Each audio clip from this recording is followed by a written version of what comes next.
உலகில் உள்ள பலரும் இக்கட்டிடக்கலையின் சிறப்பைக் கண்டு வியந்து நிற்கும் வகையில் இம்மாமன்னனின் நிலை எத்தனை பேருக்கு தெரியும்?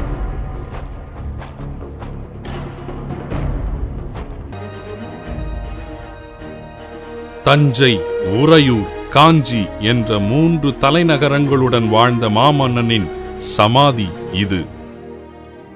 தமிழ்நாட்டின் முதல் சக்கரவர்த்தி என்று அழைக்கப்பட்ட தன்னிகரற்ற அரசனாக விளங்கிய முதலாம் ராஜராஜனின் சமாதி இன்று கவனிப்பாரின்றி கிடக்கிறது.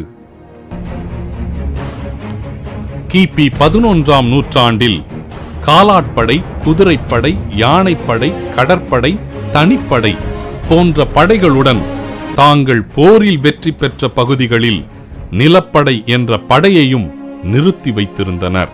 சோழர்களின் ஆதிக்கம் தமிழக எல்லையையும் தாண்டி Kerala, Andhra, Karnataka, Orissa, Java, Burma, Sumatra, Andaman, Nicobar வரையிலும் பரவியிருந்தது. ராஜராஜ சோழன் தென்னிந்தியா முழுவதையும் வெற்றி கொண்டதுடன் இலங்கையின் வடக்கு பகுதியான மாலத்தீவையும் கைப்பற்றியிருந்தான். சிறந்த கடற்படையை பெற்றிருந்த சோழர்கள் தெற்கில் ஈழத்தின் மீது மட்டுமன்றி இந்தியாவின் மேற்கு கரைகளுக்கு அப்பால் உள்ள லட்சத்தீவு மீதும் போர் தொடுத்தனர்.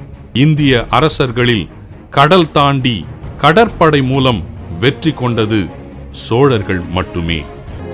முற்கால தமிழக கட்டடக்கலைக்கு சான்றாக நிற்கும் தஞ்சை பெரிய கோயிலை கட்டியவனின் சமாதி இன்றோ அடையாளமின்றி. பேரு கே. பக்கீர்சாமி, உடையாளூர் மேலத்தெரு. எங்கள் தாத்தா உள்ள காலத்துலேருந்து நான் இங்கே வாழ்ந்துட்டு இருக்கேன். 71 கண்டுபிடிச்சது ராமன் சேதுராமையர். அவர் தான் கண்டுபிடிச்சது.